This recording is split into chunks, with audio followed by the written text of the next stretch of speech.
What's up, everybody? Rothstein here, Betting Public Sports Show. I'm your beloved host, Fame Rothstein, a.k.a. Michael Snackson, a.k.a. Bay O Wolf, a.k.a. Malcolm Excellence, a.k.a. Hacksaw Jim Thuggin, a.k.a. Eve Saint Croissant. Today is Friday, October 24th, 2025. Please like and subscribe to the video. Share the channel. Share the video. Leave comments especially because we're about to get in it right in today. This one might last a little long. I'll try to keep it as short as I can. But this NBA batting scandal is wild in the motherfucker, ain't it? I'm sitting here, I got to come out with the, ski mask way, because, Rothstein, I mean, damn, I don't want my name coming out no bullshit. I don't want the people looking too much at me, so I had to shiesty it today, you know what I mean? But yeah, these guys, man, if you've been under a rock, if you're a sports fan and been under a rock,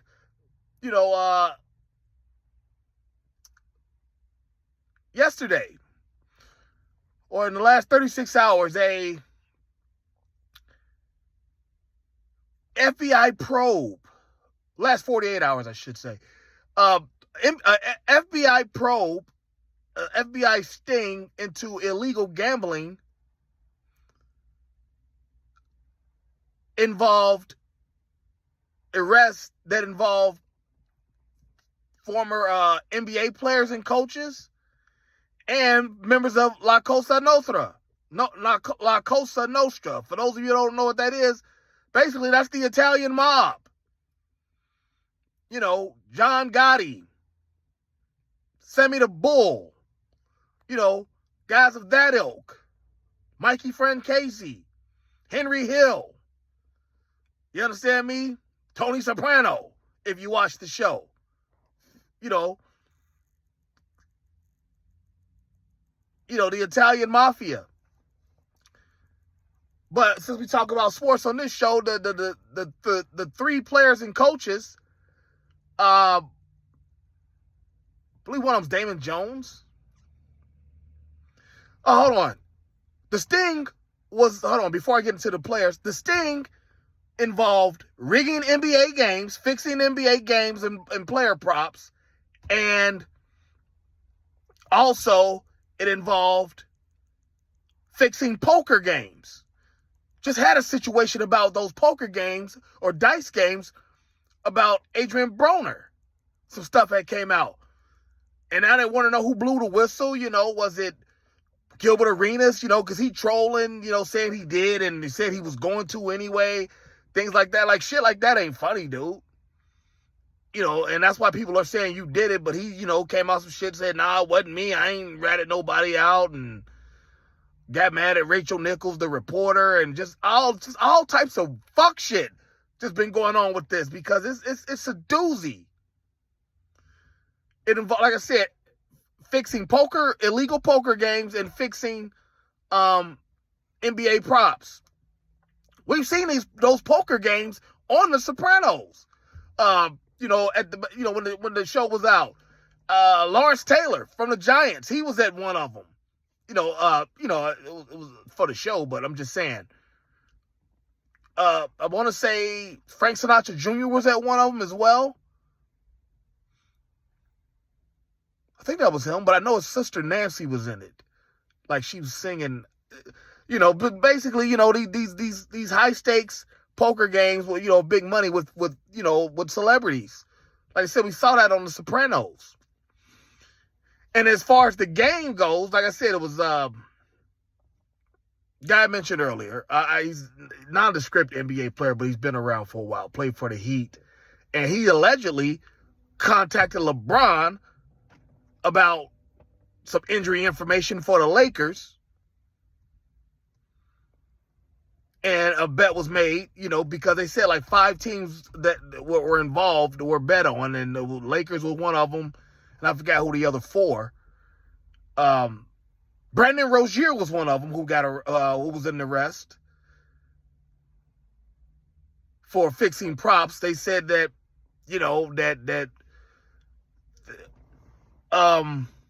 whatever it was, it's probably it was they took the under, and then like all of a sudden, well, allegedly, according to the to the reports, basically, Rozier let his cohorts and henchmen know that he was gonna get out of a game early, so to take the unders. And then on this particular day, $200,000 were bet. I don't know if it was all just one under or what, but $200,000 were bet on Brandon Rozier going under on, certain props. And obviously he hit because he only played like 9 minutes and 34 seconds. And the game in question that they're talking about, there's highlights of it floating on social media. I saw it on X, and this, ooh, boy, you got some splaining to do based on what you do in that game. But he went out for an ankle injury, allegedly. But from what I understand, Brian Windhorst, the ESPN reporter, he says that the NBA was contacted that day about Brandon Rozier and all his money coming in on him. And the NBA, once it happened, they removed him somehow and, basically made him stay out with that same ankle injury till they investigated. Then he ended up going to a new team, the Heat, I believe. So there's like so many points of interest in this. And one of them is going to be Chauncey Billups' career. Chauncey Billups, former Detroit Piston, a world champion with the Detroit Pistons, a Hall of Famer. He was considered one of the good guys. Chauncey Billups was a good colored boy. You would never expect this out of him. The Fred McGriff of basketball. He's one of the top 2-3 players on his team as they win a title. He was the point guard for those Pistons in the Hall of Fame. And like, damn, you really? Because like they can kick him out of the Hall of Fame for that shit. Now that's why Pete Rose didn't get in to Baseball Hall of Fame. Chauncey Billups, basketball might be a little lenient because, it was after his career and all this and that, but hell,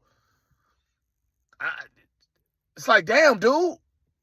Chauncey Billups is only involved in the poker side, of it. Like he was playing in rigged games. And if they can find out that he knowingly played in rigged games, shit. Man, there's a RICO statute for that. Gambling, he about to, that might be a dub off the rip. Like I said, now Chauncey ain't never, that's what I'm saying. Chauncey, he made $100 million in the NBA. Like Shaq said, like, how much money do you need? Well, Shaq, he wants the money you got, like $500 million, But yeah, $100 million, that's plenty of, that's plenty of generational money. Like, what is you doing, B? Out there involved in shit like that. Yeah, allegedly on that same day that Rozier did that, it was in 2023. After the bets were won, they allegedly went back to Rozier's house and, divvied up the money and whatnot. And, and that sounds like and really that sounds like how they caught Emmanuel Clace, the Cleveland Guardians pitcher. I believe it was second inning. A bunch of money came in that his second pitch of the inning would be a ball, and damn, he sure did throw that ball right in the dirt damn near. Or whatever, if I remember, it was in the dirt or so low, it was clearly a ball. These pitchers, when they want to, they can throw a ball, they can throw a baseball through a soup can if they want to. That comes with being a professional pitcher, knowing being able to throw and miss when you want, and throw strikes when you want. And Emmanuel Clase, he was one of those guys. He was on his way. Yeah, he would have, and that's how they caught his ass. All that money came in for him not to do his job, and he didn't do it. And then, so Brandon Rozier. It's not Brandon Rozier. I know a guy with that name. I do apologize. Terry Rozier with him getting involved, what he got involved with, like, that was obvious. It was obvious. It's like, we had this discussion on this channel before. There's too much technology for you to fuck around in sports betting. You will be caught. There's a paper trail. And with sports betting on apps, there's a digital trail. If you go into a casino, there's a video trail, which is even worse. Like, this is not smart to do. So now that's 3 NBA players who gone 4 between Rozier, Jones, Jonte Porter, Michael Porter Jr.'s brother from the Raptors, and the kid who played for Detroit last year. I forget his name. That's 4. It might be 5 with Chauncey. And then all types of other shit coming out. Because... Oh, not coming out, but being alleged. Or, being, conspired and whatnot. Things like that. Like, things like Gilbert Arenas. He just sold his outfit, that podcast, to a gambling outfit. One of those,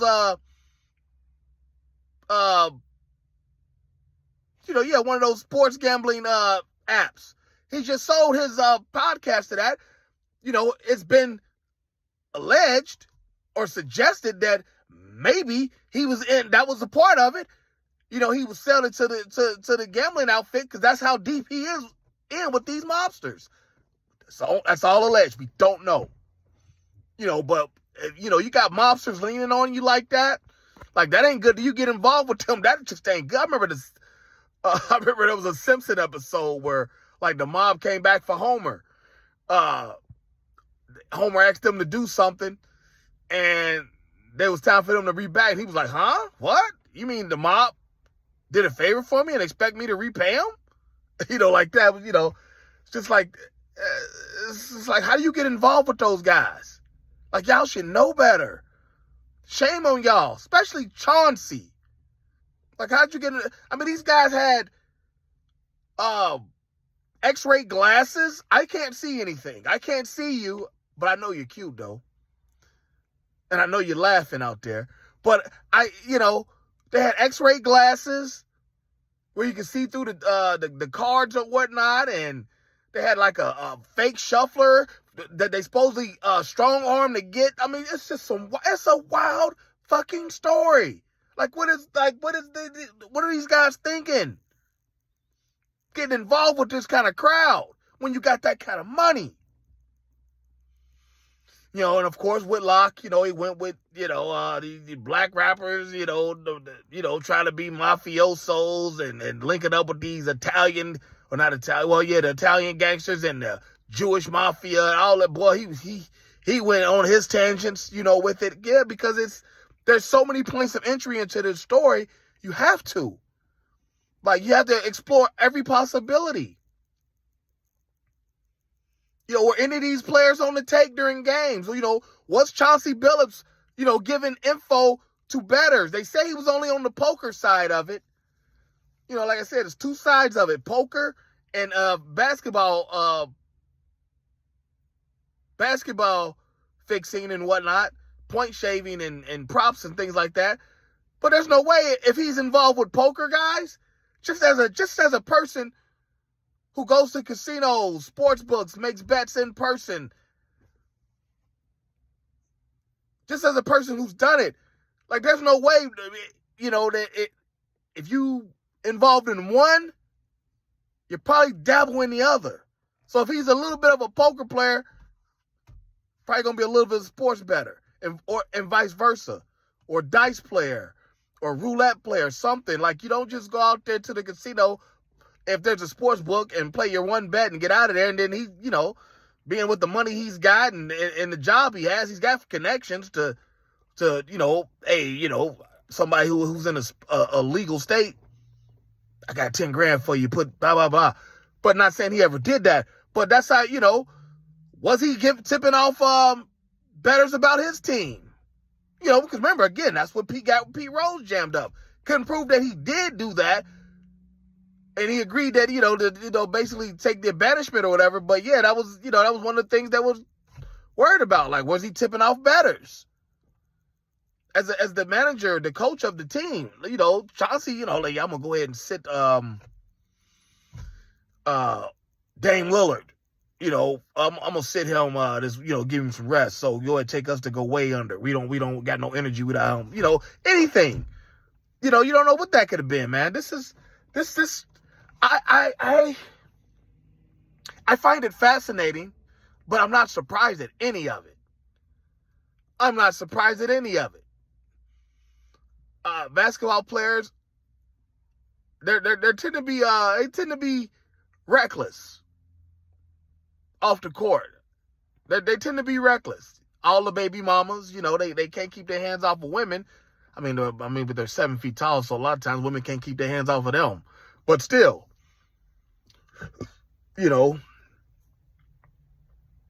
and yeah, just, they fight in the clubs. Basketball players are just goofy off court. That's what I'm saying. That's like, how do you get knocked up like that? How do you get jammed up like that?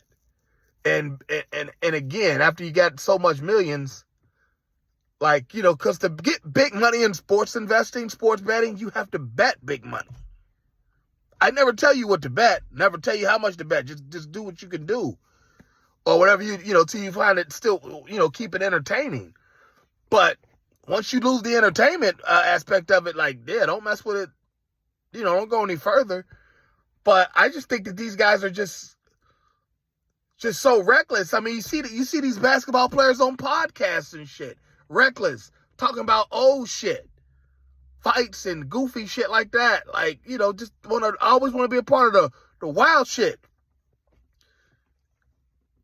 Football, other than Michael Irvin and Lawrence Taylor, they're exceptions to the rules to that. Football, there requires a modicum of discipline for you to keep your career long. Baseball, too.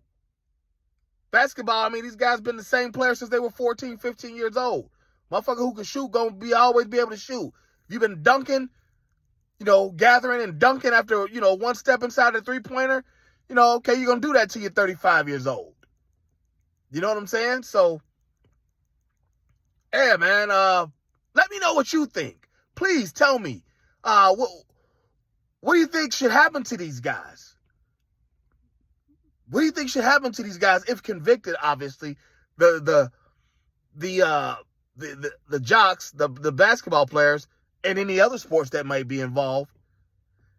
And truth be told, like I said, I thought La Cosa Nostra was done. I thought it died with Gotti when he went, when he died of cancer in prison. I thought that was pretty much it. You hear nothing about them, but I guess, up on the East Coast, they probably still got them mafia-led garbage routes and unions and whatnot. So I don't know, but I thought it was like dead, because it damn sure ain't what it was. Back in the days, hell, it was only 1985. They took out your boy Big Paul Castellano in the middle of the street, middle of the damn daylight. It was about 7 in the evening. But yeah, you see what I'm saying? Wasn't no, they ain't find him in the trunk. They capped him right in broad, in front of everybody in New York City. And that reminds me of what Method Man once said. He's like, he's like, I ain't saying that all Italians is gangsters, but motherfucker, we ain't blind. You know what I'm saying? He's like, you keep hearing about all these guys popping up in Cadillacs, popping up in the trunk of a Cadillac, things like that. Method Man, he was wild back in the day. That dude funny as hell. But yeah, let me hop off of here. Tell me what you think of the video. Please like and subscribe. Tell me what you think about what should happen with these guys. Should Chauncey be kicked out of the Hall of Fame? Should all these guys be banned from baseball? Should be banned from basketball? Should even sports betting be legal at all? Go back to the old day. You got to go to Vegas to make a bet, a legal bet, or what? Let me know what you think. Because sports betting, the rest of the country, it's only been since 2018, and already 7 years later, we got just fuckery and done had it about the last 4 or 5 years. All right. So let me know what you think, and I'll holler at you soon. Until then, everybody be safe. Peace.